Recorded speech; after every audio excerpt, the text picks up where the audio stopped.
अस्सलाम वालेकुम दोस्तों, हॉरर स्टोरीज़ डेन में आप सब लोगों को खुशामदीद।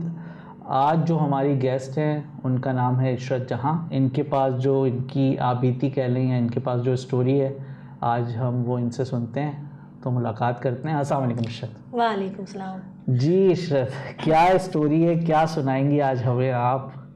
स्टोरीज़ तो बहुत ही हैं, क्योंकि हमारे ख़ानदान में बहुत सारे इस तरह के मसाइल होते ही रहते हैं अक्सर बेशतर। अच्छा। और मैं तो वैसे कोयटा से बिलोंग करती हूँ, तो हम लोगों के कोयटा में तो काफ़ी इस तरह के वाक़यात हुए हैं। अच्छा।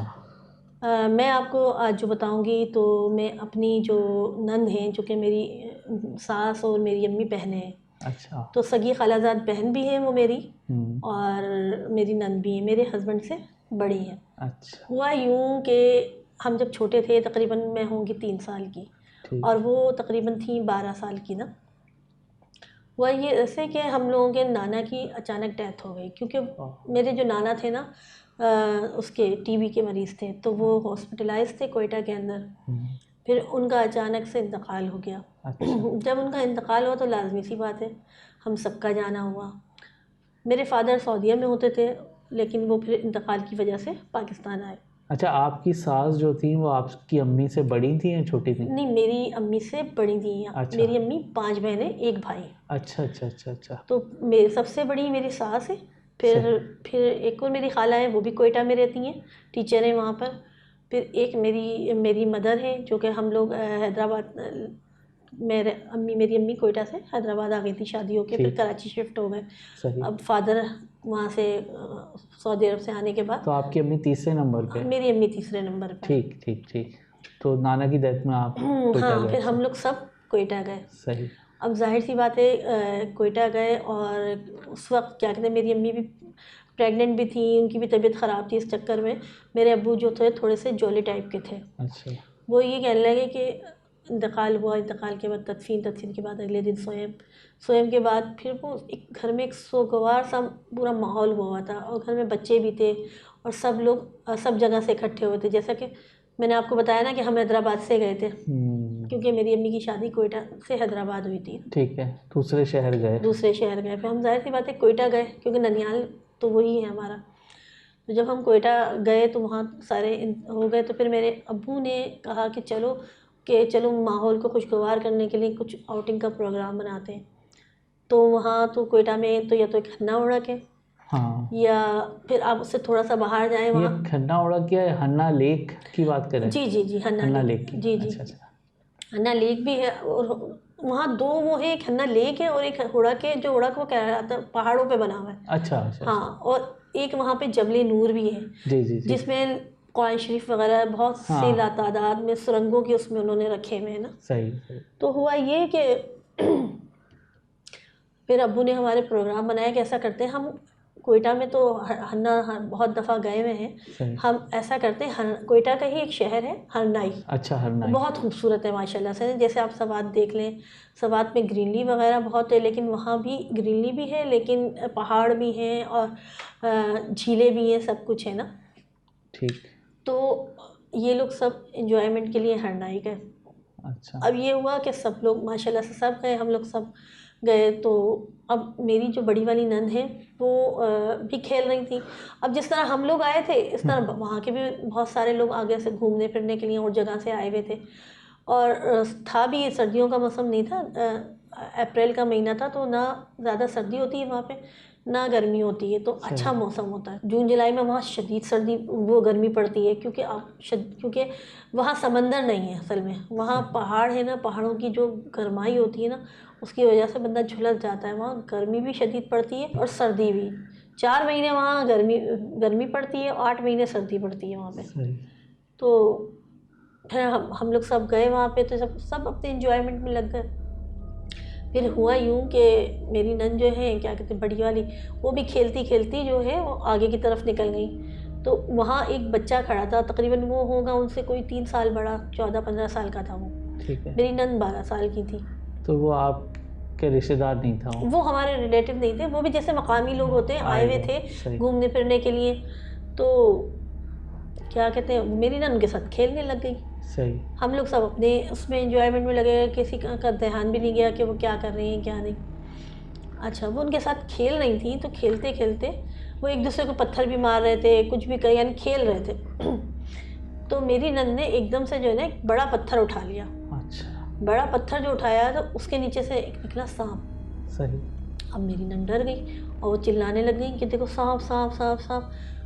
तो वो जो लड़का था ना वो बड़ा निडर था, क्योंकि वो शायद कोयटा का ही था, क्योंकि वो वहीं के एरिया का ही लग रहा था, मुझे मकामी ही लग रहा था वहाँ का। तो वो उस बच्चे ने जो है ना कहा नहीं तुम डरो नहीं, मैं इसको मार देता हूँ। अब हम लोग अपने उसमें लगे हुए थे, हम लोग थोड़ा फासले पे थे, वो थोड़ा फासले पे थे, सब लोग घूम ही रहे थे जगह जगह पे सब।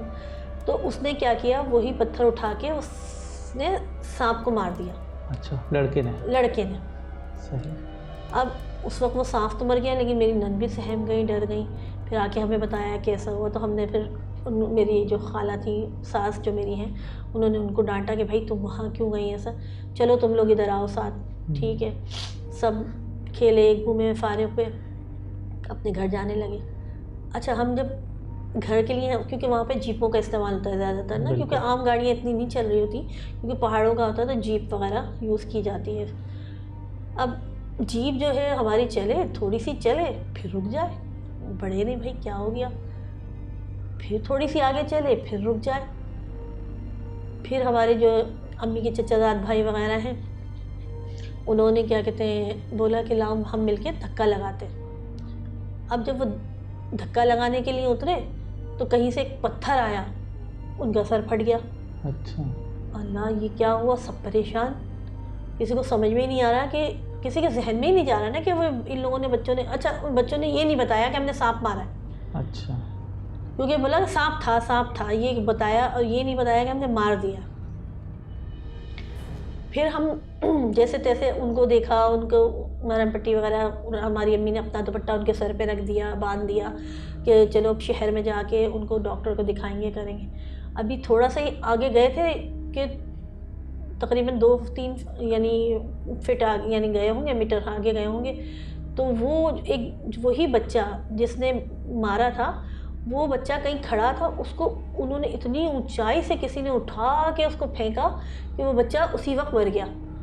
तब हमारी नंद बोली कि अरे ये तो वही बच्चा था जो मेरे साथ था, और हमने ना, फिर उन्होंने हमारी नंद ने बताया कि वो हमें ना सांप दिखा था, तो मैंने बताया तो इसने मुझे उसने वो पत्थर से सांप मार दिया था। अच्छा, वो जो बच्चा है वो क्या मकसद आप लोगों के सांप ने पहाड़ से गिर के मरा है या किस तरह मरा है? नहीं, हुआ ये कि वो पहाड़ से गिर के नहीं मरा, उसको वो नीचे की तरफ था, हम लोग ऊंचाई पे जा रहे थे, क्योंकि वो ऑलरेडी हम लोग तो निकल गए, वो लोग खेल रहे थे, ठीक है ना।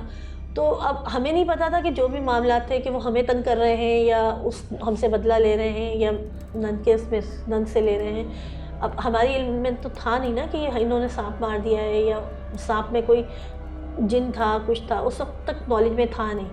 जब वो बच्चा नीचे खड़ा था वहीं क्या कहते हैं यहाँ झीलों के पास, तो झील में ही खड़ा था, तो वहाँ से उठा के उसको पहाड़ की तरफ से ऊंचाई से फेंका, यानी नीचे से ऊंचाई से ऐसे फेंका, नीचे से ऊपर की तरफ। जी बहुत नीचे से ऊपर की तरफ से यूं फेंका कि वो हमारी गाड़ी से को भी क्रॉस करता हुआ, क्योंकि हम तो ऊंचाई पे थे, वो क्रॉस करता हुआ उधर जाके गिरा। तब मेरी नंद ने देखा तो फिर बताया कि ये तो मेरे साथ था और हम खेल रहे थे और इस तरह से पत्थर के नीचे सांप निकला था, तो हमने इस बच्चे ने जो ना वो पत्थर से सांप मार दिया था। अब हम लोग सब परेशान हो गए, हमारे घर वाले, हमारे अब्बू वगैरह सब, मेरे ससुर ख़ास तौर पे। अच्छा, मेरे ससुर जो है वो लाड़काना में एडवोकेट थे, तो वो भी जाहिर सी बात है, सब मैंने बताया ना आपको कि कोई हैदराबाद से, हम लोग हैदराबाद से, मेरे ससुर लाड़काना से, तो मेरी जो सास थी वो लाड़काना में रहती थी, वो लाड़काना से आई थी। सबकी शादियाँ अलग अलग शहरों में, तो 2 बहनों की कोयटा में हुई, 2 बहनें अभी तक हमारी खालाएँ और एक मामू, वो कोयटा में ही रहते हैं। तो फिर क्या कहते हैं, सबको फिर इस तरह से पता चला। अब जाहिर सी बात है वहाँ पे फिर लोग जमा हो गए, वो उनके जो बच्चे के लिवायकीन थे उसको ले गए, हम लोग भी घर आ गए। अब जब घर आए ना, तो घर आते आते रास्ते में, और जो मेरी नंद की ना तबीयत बिगड़ती गई, उसको बुखार हो गया, जाड़ा चढ़ गया, और ऐसी उसकी कंडीशन हो गई कि बस अब दम निकले। अब घर पहुँचे, घर पहुँचते ही ना एक सी हो गई, उसकी आंखें लाल हो गई और ना वो ज़ोर ज़ोर से चीखना शुरू हो गई। अब सब परेशान, क्या हो गया इसको, इतना परेशान कि क्या करें। फिर उन्होंने यहाँ तक कि उसके अंदर उनको जो भी पकड़ रहा था ना, 4 बंदे पकड़ रहे थे, वो उठा के फेंक रही थी। उम्र क्या थी उनकी? 12 साल की उम्र थी उनकी। आप एक 12 साल की बच्ची की देखें उम्र है, और आप ये 4 बंदों को, जो इतने बड़े आदमी 35-35 साल के आदमी हैं, उनको उठा के फेंक रही थी। इतनी उनके अंदर ताकत आ गई थी। फिर हमारी नानी जो है माशाल्लाह से ये घर आने के बाद हुआ है? जी घर और कोयटा में? कोयटा में, क्योंकि हम हरनाई से घर आए ना, घर पहुँचे तो फिर ये अब हमें नहीं पता था कि वो जो जिन था, जो भी था, वो साथ उनके आ गया, जो उस सांप के अंदर क्या जिन था, जो भी था। तो अब फिर उनको क्या किया गया कि उनको ना चारपाई से बांध दिया। अच्छा। तो जब चारपाई से उनको बांध दिया तो क्या कहते हैं, वो चारपाई लेके खड़ी हो जाती थी। चारपाई समेत वो खड़ी हो जाती थी और चिल्लाती रहती थी, और अजीब आवाज़ में, बहुत जैसे कोई 50-60 साल का बंदा हो, बहुत यानी वो ताकतवर हो, इस तरह का। और आवाज़ भी, और एक 12 साल की बच्ची की आवाज़ और उनकी आवाज़ में बहुत फ़र्क है। सब इतना परेशान, क्या करें। किसी ने कुछ बताया, इस आलिम को दिखा दो, किसी ने कहा कुछ बता दो, किसी ने कहा 2 काले बकरे ज़िबा करो। सही। तो इनके ऊपर से इनका चला गया। भाई काले बकरे एक तो मिलते नहीं हैं, बहुत मुश्किल से मिलते हैं। 1 दिन हो गया, 2 दिन हो गया, ढूंढे, पता नहीं क्या वजह थी, मिल भी नहीं रहे थे। तो फिर बिल आखिर मिल गए। सब पढ़ा, मैंने आपको बताया ना, मेरी नानी जो है माशाल्लाह से आलिम है, बहुत अच्छा, पढ़ने उड़ने में बहुत ज़्यादा वो थी। और आपको पता है बड़े बूढ़ों की तो अल्लाह वाली, बड़े बूढ़ों की तो आदत, क्योंकि हम लोग पढ़ते ही रहते हैं। हम लोगों को भी जब बुखार हो जाए, नज़र हो जाए, तो हमारी नानी दम डालती थी और ठीक हो जाते थे हम। अब जब हमारी नानी पढ़ने लगी, हमारी नानी की तबीयत ख़राब, उनको उल्टियाँ होनी शुरू हो गई ब्लड की, उनको खूनी पेचिश शुरू हो गई।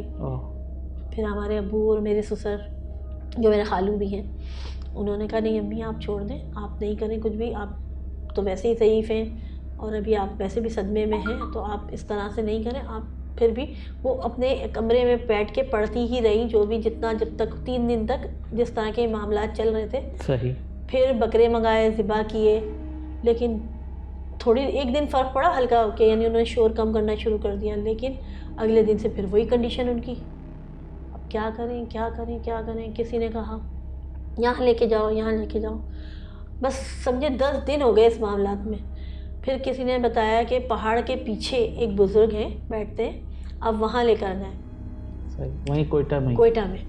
और वो भी हरनाई में ही पहाड़ के पीछे बैठते हैं। अच्छा। कोयटा में नहीं है, कोयटा से बाहर हरनाई में ही है। अच्छा। वो पहाड़, फिर उनको वहाँ लेके गए हम लोग सब। तो फिर वहाँ से उन्होंने पूरी स्टोरी हमें बताई। अच्छा। कि ये जो थे 7 भाई थे। अच्छा। जिसमें से ये एक भाई जो था वो जिन की ही शक्ल में, सांप की शक्ल में था, वो जिन था। तो कि आपकी बच्ची और उस बच्चे ने मिलके मार दिया, लेकिन आपकी बच्ची पे वो काबिज़ हो गए कि वो इसको हम ले जाएंगे या इसको भी मारेंगे, लेकिन लड़के को उन्होंने मार दिया उसी वक्त। तो वो तो हमारे सामने ही हुआ था सारा कुछ। फिर हम लोगों ने कहा क्या करें। उन्होंने कहा 3 दिन पढ़ाई होगी और आप 3 दिन तक मेरे पास आए। फिर उनको लेके जाने लगे। 1 दिन लेके गए, थोड़ा फ़ायदा हुआ। दूसरे दिन लेके गए, फिर थोड़ा फ़ायदा हुआ। फिर तीसरे दिन उन्होंने फिर एक तावीज़ बना के दिया। दम कहा कि अब ये सारी ज़िंदगी इनके तावीज़ इनके हाथ पे बंधा ही रहेगा, इसको उतारना नहीं है। तो ये कि माशाल्लाह फिर बेहतर हो गई, फिर वो अपने रूटीन में आ गई। लेकिन ये है कि आपको पता है कि जब असरात हो जाएं उसके बाद बंदे को अंदर इतनी विल पावर नहीं होती बहुत, यानी फिर वो गुमसुम हो गई। जितनी वो तेज़ थी माशाल्लाह से पढ़ने में, और माशाल्लाह से डॉक्टर बननी थी वो। अच्छा जी माशाल्लाह से। तो लेकिन ज़हानत उनके अंदर बहुत थी, लेकिन वो पिछली कमज़ोरी भी थी साथ के साथ, क्योंकि वो दुबली पतली कमज़ोर सी, लेकिन विल पावर कम थी। अच्छा। अब विल पावर होने की वजह से वो पढ़ाई की तरफ ज़्यादा ध्यान देती थी। तो वो मामला तो तावीज़ वगैरह देने से ठीक हो गए, क्योंकि उन्होंने 3 दिन पढ़ाई करी सब कुछ, तो वो खामोश हो गए थे। फिर वापस सब अपने अपने घरों को आ गए। मेरी सास लाड़काना चली गई, हम लोग हैदराबाद आ गए। और क्या कहते हैं, जो लोग हमारी खालाएँ होते वो सब अपने अपने सब घर मामूल के हिसाब से 40वें, हम लोग नाना के 40वें के बाद आए थे तकरीबन, क्योंकि बार बार कोयटा जाना नहीं होता और एक साथ गैदरिंग भी नहीं होती। फिर सब अपने अपने घरों को आ गए 40वें के बाद। फिर जब से ये हुआ कि मेरी जो नन थी उस वक्त से तो उनको वो चीज़ तो ख़त्म हो गई, लेकिन ये था कि उनके अंदर वीकनेस बहुत आ गई। इतनी वीकनेस आ गई कि उनके अंदर आए दिन कोई ना कोई बीमारियाँ होती गई। अच्छा। अब माशाल्लाह वैसे वो पढ़ती रही माशाल्लाह से उन्होंने डॉक्टर भी बन गई, पढ़ाते, और क्या कहते हैं, फिर उनकी हुई शादी। सही। फिर उनकी शादी हुई, अपने ही फुप्पीज़ाद भाई से शादी हुई इनकी। सही। अब जैसे ही उनकी शादी हुई तो वो शादी के बाद उनके मामलात और बिगड़ गए। अच्छा। शादी के बाद मामलात ये हुए कि वो उनके साथ जो जो उनसे जुड़ता जा रहा था ना, तो उनके ऊपर भी असरअंदाज हो रहे थे, क्योंकि शादी से पहले जो उनके कज़न थे उनका दिमाग कुछ था, शादी के बाद चेंज हो गया। उनकी वो जहाँ जॉब के लिए माशाल्लाह वो इतने अच्छे थे, ऑस्ट्रेलिया पता नहीं कहाँ वो काबिल थे। वो एज अ सेल्समैन थे, तो वो तमाम आउट कंट्री में जाते थे और जाके ऑस्ट्रेलिया भी जाते थे, सब जैसे सिडनी भी गए, हर जगह गए। लेकिन शादी के बाद ऐसे मामला हुए कि उनकी जॉब चली गई, और फिर जहाँ जॉब के लिए अप्लाई करें जॉब ही नहीं लगती। फिर भी मेरी नंद ने सर्वाइव किया बेचारी ने, फिर वो ही करती रही, वही बच्चों को करती रही, पढ़ाती रही, करती रही। फिर जैसे जैसे बच्चे उनके होते गए तो फिर बच्चों के साथ मामलात होने लगे कि कोई बीमार है, कुछ है। फिर बच्चों को उन्होंने जैसे तैसे पढ़ाया, लेकिन फिर जब उन्होंने बच्चियों की शादी करी तो वो असरात फिर उनकी बच्चियों की तरफ भी आ गए। तो अच्छा। बच्चियाँ उनकी खुश नहीं हैं घरों में, एक बच्ची को डिवोर्स हो गई उनकी, 2 बच्चियाँ घर में खुश नहीं हैं। और अब उनकी ख़ुद की कंडीशन ये है कि उनको आर्थराइटिस, डॉक्टरों का कहना है कि आर्थराइटिस था उनको। अच्छा। लेकिन वो ऐसा कैसा आर्थराइटिस था कि वो पता ही नहीं चला कि उनकी हाथों की और पैरों की हड्डियाँ बिल्कुल मुड़ गई। और वो उस दौरान मुड़ी जब उनकी एक बेटी नहीं थी, ईशा जो है, यानी जो मेरी बेटी के बराबर ही है, इस वक्त 6 महीने छोटी है, उसकी भी उन्होंने शादी कर दी है। तो वो जब पैदा हुई है तो वो उनके हाथ ऐसे ही मुड़े हुए थे, तो वो उसको बड़ी मुश्किल से उठाती थी, दूध वगैरह भी बड़ी मुश्किल से पिलाती थी। हालांकि खुद डॉक्टर थी, लेकिन जाहिर सी बात है अब बीमार हो गई, उनके हाथ पैर मुड़ गए तो वो नहीं जा रही ना, जाहिर है बस मेडिसिन एक तो बता देती हैं, कर देती हैं, तो वो वर्किंग में नहीं रही फिर ना। तो जब उनका इलाज हो गया था सही, तो फिर कैसे दोबारा ये सारी चीज़ें उन पे हावी हुई? हावी तो नहीं, वो एक तो ऊपर ही आ जाना, लेकिन वो जो कहते हैं ना, वो पीछा नहीं छोड़ते हैं। आपको पता है कि जिन्नात जो होते हैं ना, वो कभी भी पीछा छोड़ते नहीं हैं अपना बदला लिए बगैर। अब हुआ ये कि हमारी जो नंद को ना उन्होंने तावीज़ दिया था, उन्होंने कहा था ये सारी ज़िंदगी उनके पहने ही रहे, उतारे नहीं ना। हुआ ये कि अब जब उन्होंने तावीज़ का मना किया था कि जब वो उनका इलाज हुआ था वहाँ 12 साल की उम्र में, तब की बात है ना, उन्होंने तावीज़ दिया था ना, उन्होंने कहा था कि तावीज़ बंधा रहे, ये कभी भी ना उतरे, सारी ज़िंदगी इनके तावीज़ पहने रहे। अच्छा। हुआ ये कि एक दिन ऐसा हुआ कि वो मेरी नंद जो है ना, नहाने के लिए उन्होंने उतारा या रख के रखा, वैसे वॉशरूम जाने के लिए। शादी से पहले की बात नहीं, शादी के बाद की बात है। अच्छा। शादी के बाद की बात है, शादी से पहले की बात नहीं है। शादी से पहले तो वो पहनी रही माशाल्लाह, फिर पढ़ा लिखा, बताया आपको, डॉक्टर बनी। शादी के बाद की बात बता रही हूँ, उनके एक बच्चा हो गया, दूसरी बेटी हो गई। सही। तीसरी बेटी का मैं आपको बता रही हूँ कि तीसरी बेटी से पहले उनकी कंडीशन ये थी कि उनके हाथ भी मुड़ चुके हैं और पैर भी, वो अपने पैरों से चल भी नहीं पाती हैं, अब व्हील चेयर पर चलती हैं, उनको लेके जाते हैं, उनकी ये कंडीशन। उन्होंने वो तावीज़ कहीं उतार दिया। अच्छा। अब वो तावीज़ उतार दिया, और उतार के जब नहा के वो जब आई तो वो तावीज़ गायब। अब वो तावीज़ गायब, खुद ब खुद गायब हो गया। इसीलिए मना करते हैं जो भी आलिम वगैरह होते हैं, वो कहते हैं चाहे कुछ भी हो जाए, क्योंकि जाहिर सी बात है वो लोग तो अपने, क्योंकि 7 भाई थे एक तो वो। सही।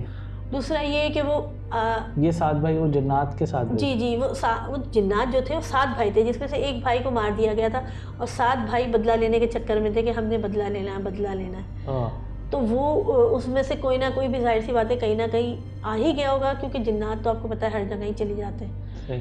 तो हुआ ये कि वो तावीज़ उतर गया। अब उसकी वजह से ये तो नहीं हुआ कि उनके ऊपर हावी तो नहीं हुआ, लेकिन उनके साथ मामलात हो गए कि ये मामलात मैंने बताया कि उनके हस्बैंड की जॉब चली गई, उनके जो है क्या कहते हैं बच्चे जो हैं बेचारे खुश, यानी एक उन्होंने खुशगवार ज़िंदगी नहीं गुजारी। जिस तरह से वो पढ़ी लिखी, काबिल, खूबसूरत, इतनी खूबसूरत है कि बिल्कुल आपको पता है कोयटा के लोग कैसे होते हैं, गोरे, पठान, ब्राउन आइज़, ये लंबे बाल, लेकिन सारी खूबसूरती भी उनकी समझे वो इसी की नज़र हो गई। दूसरा ये कि वो फिर आलिम ढूंढे, क्योंकि हमने सोचा फिर उन्हीं आलिम के पास दोबारा लेके जाए, लेकिन जब हमने पता करवाया तो वो जाहिर सी बात है तकरीबन इस बात को हो गए थे 20 साल तो हो गए थे। सही। 20-22 साल हो गए थे तकरीबन ना। तो अब जाहिर सी बात है वो आलिम का हो गया इंतकाल। सही।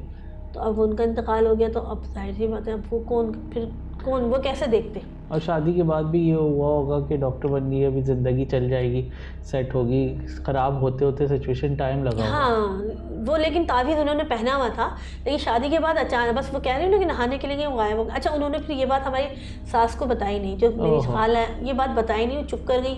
और उन्होंने ये भी नहीं ख्याल किया कि अब चलो पुरानी बात है, अब तो कुछ नहीं होगा, बहुत ये होता है 20-22 साल का अरसा। हाँ, तो उनके जहन में भी नहीं आई ये बात।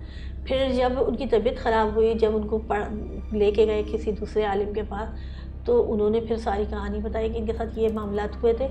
जो इनको तावीज़ पहनाया गया था, वो तावीज़ जो है, पहले तो वही वाले आलिम को ढूंढा के मिल जाए, तो वो पता चला उनकी तो वफ़ात हो गई है, इंतकाल कर गए। लेकिन फिर हुआ ये कि यहाँ पे दिखाया हमने 2-3 आलिम को, जिसने बताया कि कोई अच्छे हैं। फिर उन्होंने भी यही बताया कि भाई इनके साथ जो मामलात हुए थे, ये सारा कुछ उसी का रिएक्शन है, और वो अभी तक इनका पीछा नहीं छोड़ रहे। वो इसलिए कि ज़ाहिर सी बात है, बदला तो बदला होता है ना, तो वो चाहे इंसान, आजकल तो इंसान ही, वो तो फिर जिन्नात है।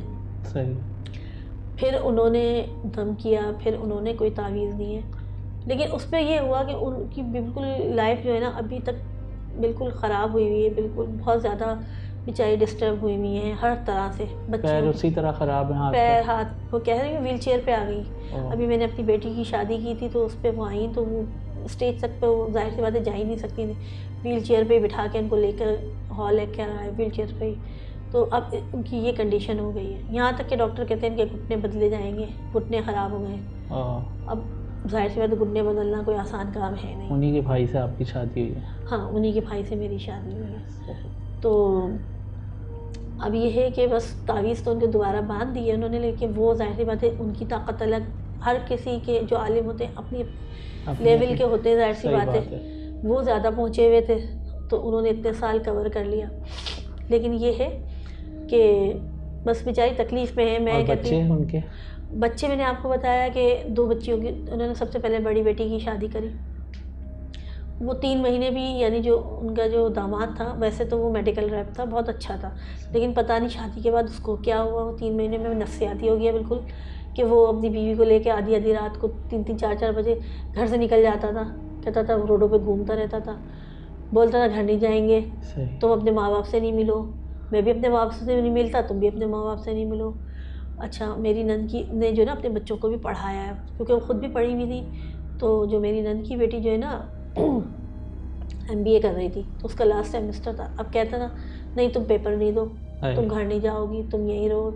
अक्सर इसी उस चक्कर में ना फिर उसने उसको छोड़ दिया 3 महीने के अंदर ही। वो अपनी अम्मी के घर आई, तो फिर उसने डिवोर्स भेज दी। और मेरी नंद की बेटी भी प्रेग्नेंट थी 3 मंथ की, उसने अभी तक अपनी बच्ची तक को भी नहीं देखा। बच्ची होने के बाद जब अपना सामान वगैरह उठाने के लिए आई, तो ससुराल वालों ने भी, बल्कि वो अपने नेबर में ही बैठी रही उनके, तो सामान उठवा रहे थे मेरे हस्बैंड जाके, और मेरे हस्बैंड के दोस्त वगैरह सब मिल के, क्योंकि ज़ाहिर मामू थे, मामू ही करवा रहे थे, और हम लोग रहते ही कराची में। तो बच्चे, दादी ने तो क्या, बाप ने आके बच्ची तक को नहीं देखा। अच्छा। नहीं, लोगों ने देखा ही नहीं। असल में बात ये हुई थी, जब मेरी जो नंद की बेटी प्रेग्नेंट हुई ना, तो वो ये बोलते थे, वो नफसियाती हो, मैंने आपको बोला ना नफसियाती हो गए थे। वो ये बोलते थे कि मेरी बहन के ना औलाद नहीं हुई है, 6 साल हो गए इसकी शादी को, तो मेरा जो पहला बच्चा होगा मैं इसको दूंगा। अब बताएं कौन माँ बाप अपने, कौन माँ देगी अपने पहली औलाद तो कोई भी नहीं देता, पहली औलाद तो कोई भी नहीं देता। बस इसी में जिद बहस रही। वो मेरी जो है वो पेपर के लिए घर आई, और उस पर ये बात भी चली, जैसा हमने मेरी नंद को बताया, अपने अब्बू को बताया ये सारे मामला, तो उन्होंने कहा नहीं भाई इस तरह तो नहीं हो सकता। फिर इस सारी जिद बहस में बस उसने तलाक़ ही भेज दी, और फिर क्या कहते हैं कोई राब्ता नहीं रखा। लेकिन ये जो जिन्नात या ये जो ये मामला होते हैं, पूरे घर तबाह कर देते हैं। जी बिल्कुल ऐसा ही, बदला इतनी ख़तरनाक चीज़ है। और अभी तक उस बच्ची की, माशाल्लाह उसकी बच्ची अब 6 साल की हो गई है, और उसकी भी शादी नहीं हो पाई है। हर तरह से कोशिश करते हैं कुछ हो जाए, माशाल्लाह पढ़ी लिखी है, खूबसूरत है, MBA की हुई है, और अभी भी पढ़ाती है स्कूल में, सिटी स्कूल में पढ़ाती है हैदराबाद में, लेकिन नहीं हो पाई है। फिर उन्होंने अपनी दूसरी बेटी की शादी की, माशाल्लाह वो बला की हसीन है, उसकी नीली आंखें हैं, गोल्डन बाल है, और माशाल्लाह से, यानी उन्होंने कहा हम इसको रखेंगे, बहुत अच्छा रखेंगे, लेकिन अब उसकी शादी होने के बाद इतनी नाखुश है कि वो अपने घर में 40-40 50-50 रोटियां पकाती है, उसकी सारी नंदे आके बैठ जाती हैं, उनको खिलाती है वो। यानी उसके जो शौहर है उसको, वो होम्योपैथिक के डॉक्टर है ना, तो उनके ससुर ने एक ही क्लिनिक बनाया हुआ, उसमें अपने दो ही बेटे उनके, तो उन्होंने वो दोनों बेटे अपने साथ ही रखे हुए, तो वो दोनों भी होम्योपैथिक के डॉक्टर हैं। तो उसकी जो इनकम है वो ससुर के हाथ में आती है। अब वो ससुर इस महंगाई के दौर में 8,000 रुपये देते हैं उसको कि ये तुम्हारी बीवी का, तुम्हारे बच्चों का खर्चा है, बताएं उसमें होगा? सोचें आप, तो क्या वो सारी ज़िंदगी प्रॉब्लम में गुजर गई। सारी उनकी ज़िंदगी भी, उनके बच्चे भी, सब कुछ जो है सारे वही मामलात उन्हीं के साथ वो चल रहे हैं। बस मैं तो दुआ करती हूँ अल्लाह पाक से कि उनके साथ ये सारे मामलात ख़त्म हों। अल्लाह और आप लोगों से भी अपील है कि आप भी सेहत, उनको सेहत अता फरमाए और उनके बच्चों की जितनी भी तकलीफ हैं हाँ, दूर फरमाए अल्लाह। और उनसे रिलेटेड जो भी रिश्ते हैं, बिल्कुल उनसे रिलेटेड सबकी क्योंकि मेरी नन जो है मेरे हस्बैंड से बहुत क्लोज थी, वो अपनी हर आप बीती बयान करती थी उनसे ना। तो फिर मेरे हस्बैंड जो है ना अपने दिल पे मेरे हस्बैंड भी बीमार यानी हम इन्हीं चक्करों में, यानी कि मेरी बहन इतनी तकलीफ़ में है, और फिर वो मेरे बहन का भी दुख बड़ा, भाई बहन का रिश्ता बड़ा खतरनाक होता है, क्योंकि वो दोनों ऊपर तले के, जैसे भाई के बाद बड़ी बहन थी, और बड़ी दोनों बहन ना ने प्यार भी माँ की तरह किया होगा। बिल्कुल, दोनों में बिल्कुल बहुत ज़्यादा क्लोजिंग थी। तो अभी मेरे हस्बैंड का इंतकाल हो गया, तो उसके बाद से मेरी नंद बहुत टूट गई हैं। वो आई थी तो अभी इतना रो रही थी, वही क्योंकि वो रो रही थी, कह रही थी कि जाहिर है वो एक दोस्त भी था, भाई भी था, सब कुछ था, लेकिन अल्लाह पाक बस अल्लाह आपके हस्बैंड की मग़फ़िरत फरमाए और उनको उनके दर्जात बुलंद करे, और उनकी जितनी तकलीफ़ हैं जो कब्र से रिलेटेड हैं वो सब आसान, कब्र की जितने मनाजिल हैं सब आसान करे। आमीन आमीन आमीन आमीन। और आपको भी हिम्मत दे, आपके बच्चों को भी हिम्मत दे, और उनको भी हिम्मत दे, और उनके बच्चों को भी हिम्मत दे कि वो इन मुश्किलात का सामना कर सकें। आमीन। इंशाअल्लाह इशरत फिर आपसे एक दफ़ा फिर मुलाकात होगी, वो जो एक और स्टोरी रह गई है ना, फिर वो अगली मुलाकात में सुनेंगे इंशाअल्लाह। आपके आने का बहुत बहुत शुक्रिया। अल्लाह हाफ़िज़। अल्लाह हाफ़िज़।